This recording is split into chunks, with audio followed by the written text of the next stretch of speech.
I performed at Hollywood Yes. Palladium for the BT Experience, and it was my first concert in Los Angeles after 20 years. At 51, reggae and dancehall legend Buju Banton is no stranger to controversy, and his latest revelation is stirring up conversation once again. In a surprisingly candid moment, the Grammy-winning artist opened up about a few musicians he simply can't stand. But before diving into the drama, let's take a closer look at Buju's powerful legacy and what might be fueling his outspoken opinions. Buju Banton, born Mark Anthony Myrie on July 15, 1973 in Kingston, Jamaica, grew up in tough conditions that shaped his music and message. He was the youngest of 15 children, raised in Salt Lane, a poor part of Western Kingston. His family came from Maroon roots, African fighters who escaped slavery and built free communities in Jamaica's hills. That spirit of strength and freedom later became a key part of Buju's music and identity. His parents shaped much of his early life. His mother, Merlene, sold fruits and vegetables at Coronation Market. His father, Benjamin, worked in a tile factory and dreamed of singing. Surrounded by struggle and street life, Buju saw real Jamaican life up close. His mother gave him the nickname Buju, meaning breadfruit in the Maroon language. It symbolized substance and survival. He later added the name Banton, a Jamaican word for a strong storyteller, to honor his musical hero Buju Banton. Buju went to Denhamtown High School, but most of his learning came from the streets and sound systems. Growing up in a big family with little money taught him about hardship, faith, and the daily struggles of regular Jamaicans. These became important themes in his songs. He also traces his roots to the Igbo people of Nigeria, in addition to his Maroon heritage. This African background adds more substance to his identity and helps explain the deep cultural pride in his music. Buju's music journey began early in Jamaica's sound system culture, where many reggae and dancehall artists got their start. At just 12 years old, he began performing in Salt Lane. His first stage name was Gargamel, and his rough voice and strong presence quickly stood out.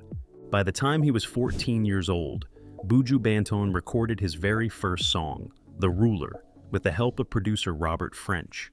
This early recording gave him the confidence and experience he needed to grow as an artist. Performing at sound system shows helped him build a strong connection with local crowds and improve his lyrics. These performances, often held in the streets, were powerful opportunities for young artists like Buju to share their talent, voice, and substance with the public. As he continued to grow in the late 1980s and early 90s, Buju focused mainly on dancehall music. His songs during this time were filled with energy and bold lyrics that connected with many young people in Jamaica. Some of his early hits, like Bogle and Love Me Browning, gained a lot of attention. Love Me Browning even sparked debate because it touched on the sensitive issue of skin color, which reflected deeper social issues in Jamaican society. By '92, Buju's popularity had soared so much that he broke a major record. He had more #1 singles in a year than Bob Marley ever did. This was a clear sign of how much his music and substance were impacting the local scene. In the same year, Buju released his debut album Mr. Mention, which quickly became a hit. It topped charts in Jamaica and cemented his place in dancehall. With a blend of hard beats and smooth reggae, the album highlighted his range. Hits from the album expanded his fan base. He followed it up with Stamina Daddy, which strengthened his growing reputation. Producers like Dave Kelly and Donovan Germain saw his talent early and helped shape his sound. In his late teens, Buju Banton was more than a rising star. He had become a major force in Jamaican music. His strong voice and deep lyrics made him stand out. In '93, he signed with Mercury Records and dropped Voice of Jamaica, expanding his reach globally. The album mixed dancehall energy with conscious messages. During a time of violence in the music scene, Buju released Murderer, a tribute to fallen artists Panhead and Dirtsman, showing his emotional and social awareness. As his career progressed into the mid-90s, Buju's music began to shift. In '95, he released Till Shiloh, marking a powerful transformation. Influenced by Rastafarianism, the album explored life struggles, growth, and hope. Tracks like Untold Stories and Not an Easy Road reflected his deeper message. He moved from raw dancehall to a more soulful roots reggae sound, while keeping his powerful voice and message. Till Shiloh became a commercial success, going gold and topping reggae charts, proving Buju's evolution as an artist. Building on this momentum, Buju Banton released In a Heights in '97, an album that showed even more artistic growth and brought him wider international recognition. This album blended both reggae and dancehall while keeping his lyrics focused on important social issues. It became a favorite on reggae charts and showed that Buju could stay relevant while still evolving musically. During this period, he also launched his own music label, Gargamel Music. This gave him more creative control over his work and the opportunity to support other rising artists. It was a sign of how much his influence in the music industry had grown. He also began working with artists from different musical backgrounds, including American rapper Fat Joe and the punk rock band Rancid. These collaborations showed how versatile he was and how far his music had reached across the world. As the early 2000s came around, Buju kept releasing music that combined deep social commentary with personal storytelling. Albums like Unchained Spirit in 2000 and Friends for Life in 2003 showed that he was still one of the leading voices in reggae. These projects mixed elements of reggae, dancehall, and even hip-hop, showing that Buju could adapt to new trends without losing his identity. His lyrics during this time focused on themes like unity, spiritual strength, and overcoming struggles, messages that touched people from different walks of life and connected with listeners around the globe. However, in 2009, Buju Banton faced a major setback. He was arrested in the United States on substance trafficking charges. Although the first trial ended with a hung jury, he was later convicted in 2011 and sentenced to prison. He remained behind bars until December 2018. Despite the difficulty of this period, Buju's influence in music did not fade. Fans continued to support him, and his substance as an artist remained strong in the hearts of many.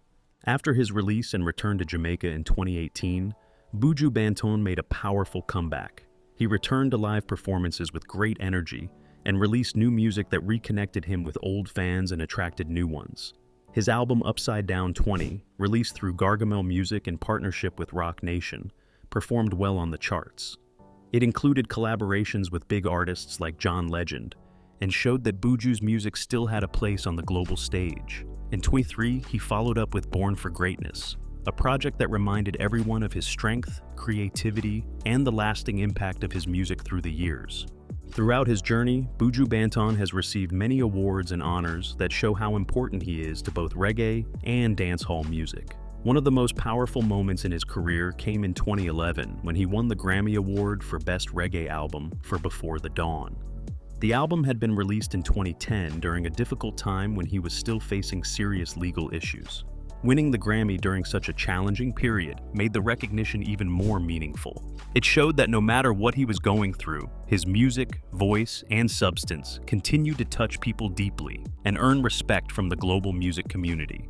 Buju's connection with the Grammy Awards goes beyond that single win. He has been nominated multiple times over the years, which highlights his consistent excellence in music.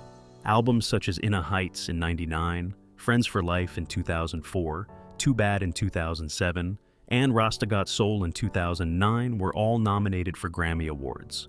This consistent recognition over more than a decade proves his lasting impact and ability to produce meaningful music. In more recent years, his 20 album Upside Down 20 was also nominated, showing that Buju continues to stay creative and relevant in the ever-changing reggae scene. In 2023, he released Born for Greatness, which was also nominated for the Grammy Award for Best Reggae Album.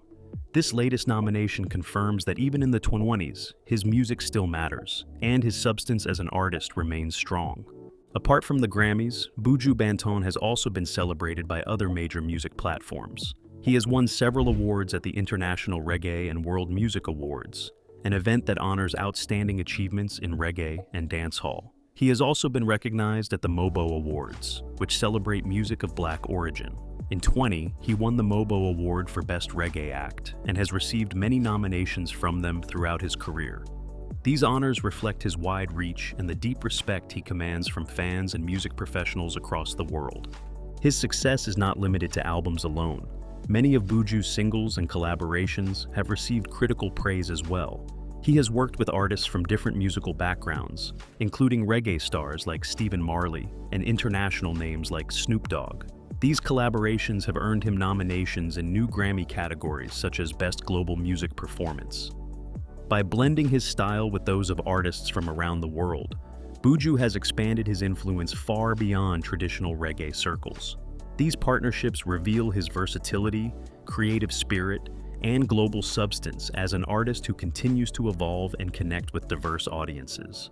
If you are enjoying this video, appreciate it by giving it a thumbs up, and if you have not subscribed, what are you waiting for? Hit that subscribe button. Now let's continue. Even though Buju Banton has achieved a lot in his music career, his journey has also been marked by controversy. One of the most difficult issues he has faced is his relationship with the LGBTQ+ community and gay rights activists. This tension largely comes from his 1988 song Boom Bye Bye, which caused strong reactions because of its violent lyrics aimed at gay men. The song, written in Jamaican patois, included language that called for harm against gay people and used offensive terms such as baddie boy and baddie man. Many human rights and LGBTQ+ organizations around the world condemned the song, saying it promoted hate and violence. Boom Bye Bye soon became a symbol of a bigger problem within certain parts of Jamaican music. Similar messages could be found in songs by other dancehall artists like Beanie Man and Sizzla. This kind of music, often called murder music, created a hostile environment for LGBTQ+ people, and, in some cases, was linked to real-life violence. Because of this, the song became a painful and controversial part of Buju Banton's legacy. It led to public protests, harsh criticism, and growing calls for him and other artists to take responsibility and make changes. The backlash against Boom Bye Bye was intense and lasted for years. LGBTQ+ activists protested Buju Banton's concerts and Grammy nominations, arguing that celebrating an artist who once released such a violent song sent the wrong message. Groups like the New York City Anti-Violence Project, the LA Gay and Lesbian Center, Bursar, and GLAAD launched campaigns and petitions, urging the music industry to hold artists accountable for lyrics that promote hate or violence. GLAAD even called on the Recording Academy to speak out against songs that glorify murder, reminding everyone that culture should never excuse harm. In response, the Academy stated that it recognizes artists for their music, not their political views. That answer sparked debate, but didn't erase Buju's impact as a musician. The controversy didn't stay within the United States. Internationally, several of Buju's concerts were canceled after pressure from LGBTQ+ groups and human rights organizations who urged venues to take a stand. The global pushback reflected how deeply the song had affected people around the world. At first, Buju stood by the song and defended it publicly. In a 2009 interview, he even said that the war between him and the gay community wasn't over. But over time, his response began to shift. In 2007, he signed the Reggae Compassionate Act, promising not to perform songs that promote hate or violence. Since then, he has stopped performing Boom Bye Bye. In more recent years, he has taken further steps to move forward. He removed the song from platforms he controls and openly acknowledged the pain it caused. "I recognize the song has caused pain," he said, adding that everyone deserves to live freely. Many saw this as a sign of personal growth, especially after his release from prison in 2018. His newer work reflects a deeper understanding of how words can impact others. When he returned to Jamaica in 2018, the public reaction was mixed. Many people celebrated his homecoming, viewing him as a cultural icon, but others, including LGBTQ+ activists like poet Stacey Ann Chin, described his legacy as complicated. She pointed out that while Jamaicans enjoy his music, they still struggle to accept his earlier anti-gay stance. This highlights the ongoing challenges around sexuality and inclusion in Jamaican society. In an effort to bridge the divide, Buju participated in a meeting with gay activists and city leaders in San Francisco. The conversation was emotional but respectful. He explained that his earlier views were shaped by his Rastafarian faith, and the activists encouraged him to speak honestly without promoting hate. It was a powerful moment, one that showed people can listen, learn, and find common ground. Beyond LGBTQ+ issues, Buju has also voiced concerns about cultural recognition. In a 24 podcast, he criticized Afrobeats artists like Burna Boy, Wizkid, and Rema. He claimed they borrowed from reggae without giving credit to Jamaica. For Buju, reggae is more than just music. It is a cultural substance with deep roots and powerful meaning. He described it as king's music, filled with soul and purpose. and expressed frustration that its essence is often overlooked. Another challenge in Buju's journey was his feud with Vybz Cartel. Their tension began publicly in 2002 during a stage show. Cartel, who was mentored by Bounty Killer at the time, was called on stage to perform. Suddenly, Buju snatched the microphone from him while he was performing the song Gal Clown. The crowd was shocked, and many saw it as a sign of disrespect to the rising artist. Bounty Killer quickly stepped in, scolding Buju and reminding him that young talent should be supported. This moment marked the start of a long-standing conflict between Buju and Cartel, even as they both continued to succeed in their careers. Despite this rocky beginning, Vybz Cartel has often shown respect for Buju's influence. His early stage name, Buju Banton, was actually a tribute to Buju. Cartel has said that Buju, along with Ninja Man, played a big role in shaping his style during his early years. This admiration stands in contrast to the public disagreements that followed, showing how complex their relationship truly is. As Cartel gained more popularity and became a dominant force in dancehall, the rivalry grew stronger and more personal. While Buju was in prison, he criticized how dancehall was evolving under Cartel's lead, suggesting the genre was not progressing. In return, Cartel attacked Buju's past decisions, especially his meeting with the LGBTQ community to address backlash from his 90s song, Boom Bye Bye. Cartel accused him of sacrificing his beliefs to save his career, and even mentioned Buju's rumored drug involvement. Their words went beyond music and turned into personal attacks that made their feud more intense. The back and forth stirred debate in the dancehall world. Artists and fans took sides. Some, like Conscience, felt Buju was unfair in dismissing the work of other artists. Others saw the clash as part of a bigger issue between older and newer voices in Jamaican music. Over time, the tension between Buju Banton and Vybz Cartel began to ease. A key moment came when Buju made a surprise appearance at a Vybz Cartel concert in Brooklyn. He publicly showed support for Cartel and praised the influence he had on dancehall. In return, Cartel called Buju his favorite DJ and a lifelong inspiration. Many fans saw this exchange as a powerful step toward unity. It brought a sense of hope and helped strengthen the image of Jamaican culture and dancehall on the global stage. Still, the feud hasn't completely disappeared. Some of Cartel's close allies, like Sean Storm, have stirred things up again. They have openly attacked Buju, bringing up old incidents and using harsh words to defend Cartel's name. These moments show that, even though the main artists may have moved toward peace, some tension still lingers among their supporters. Buju Banton's criticism of Afro beats also touches deeper issues. It's not just about wanting credit for reggae's influence, he's also questioning the purpose behind the music.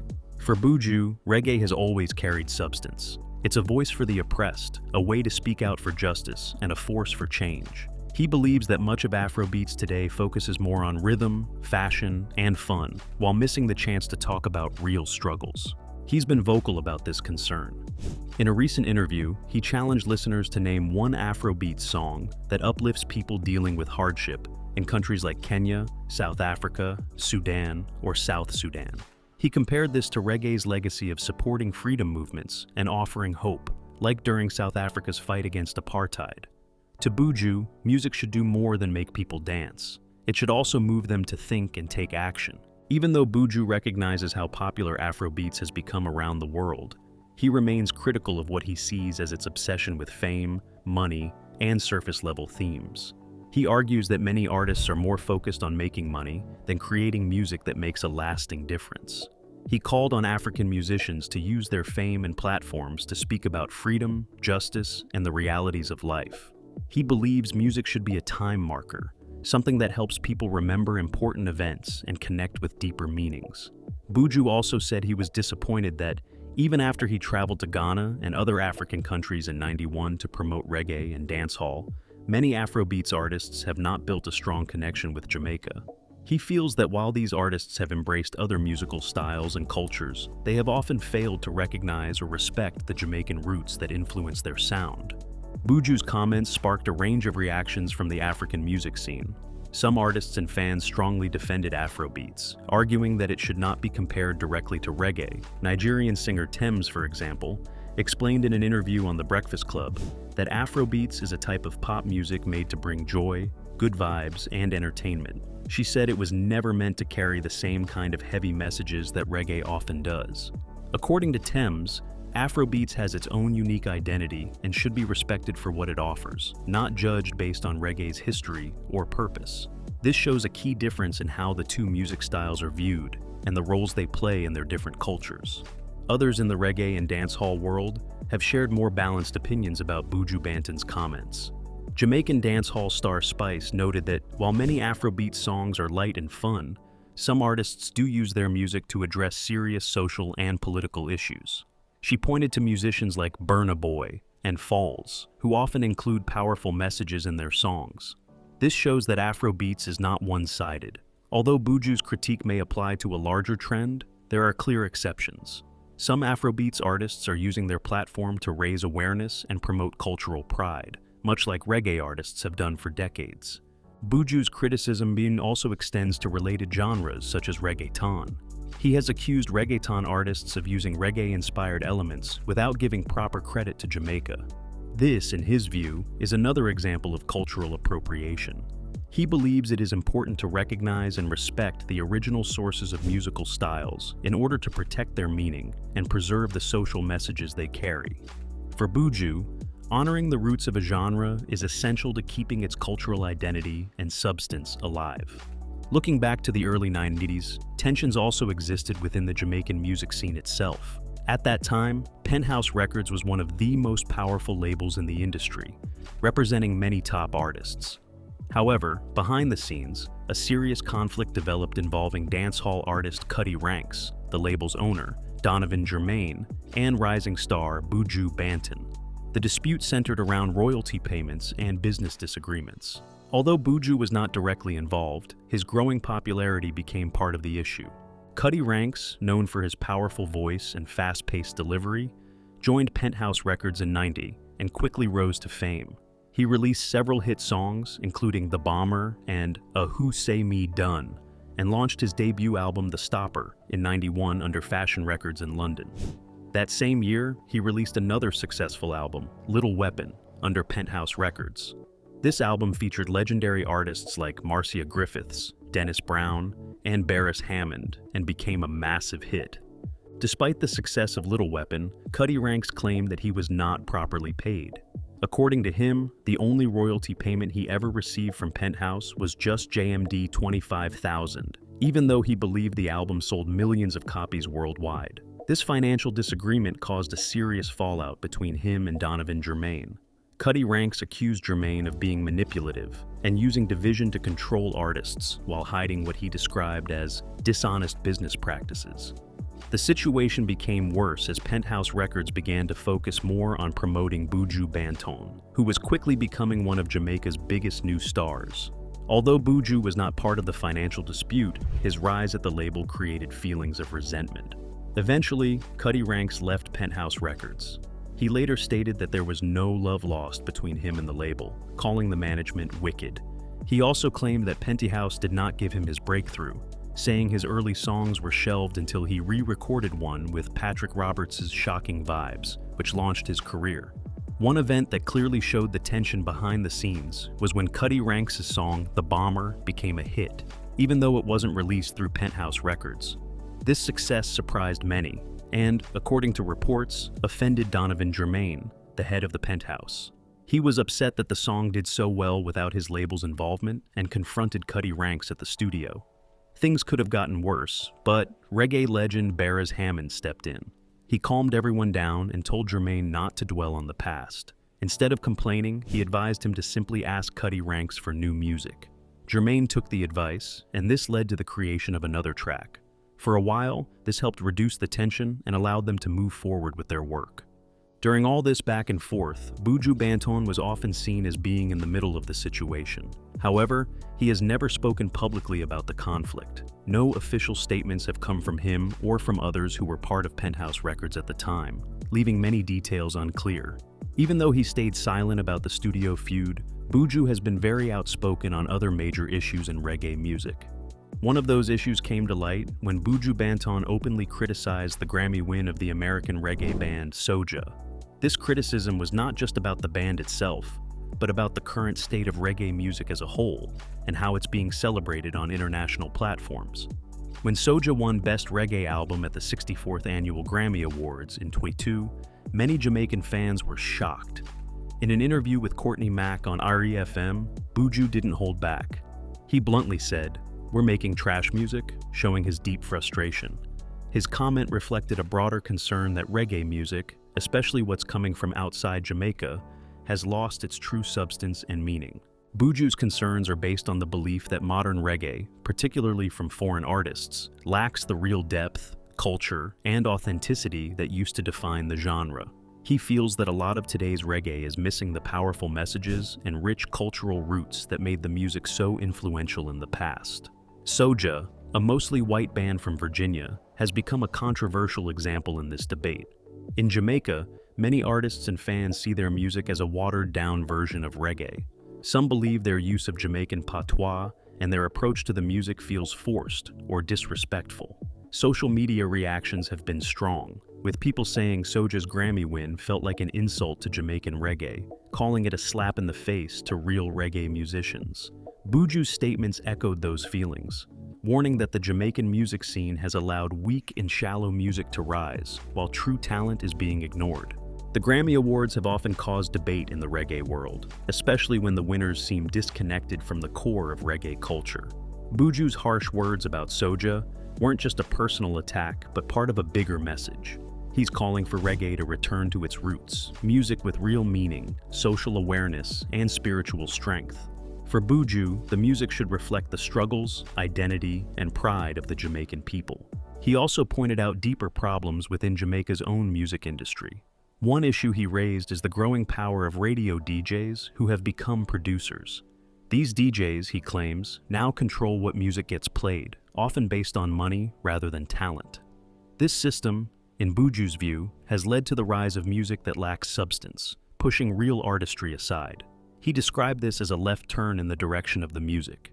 His call for a culling of the industry shows his desire to clean things up and bring reggae back to its true purpose, being a voice for justice, faith, and culture. Buju's bold opinions have struck a chord with many fans who feel that reggae is losing its soul. But at the same time, his comments have sparked debate about the way reggae is changing. Bands like Soulja mix reggae with rock, folk, and other styles, helping the genre reach new listeners around the world. While this global blend introduces reggae to wider audiences, it also brings up tough questions about cultural appropriation and whether the music still feels truly Jamaican. Buju's criticism directly addresses these issues, calling on the world to respect reggae's roots while thinking carefully about how it evolves. What are your thoughts on Buju Banton's stance over the years? Share your thoughts in the comments below. Don't forget to like, subscribe, and hit the notification bell so you never miss out on our latest content.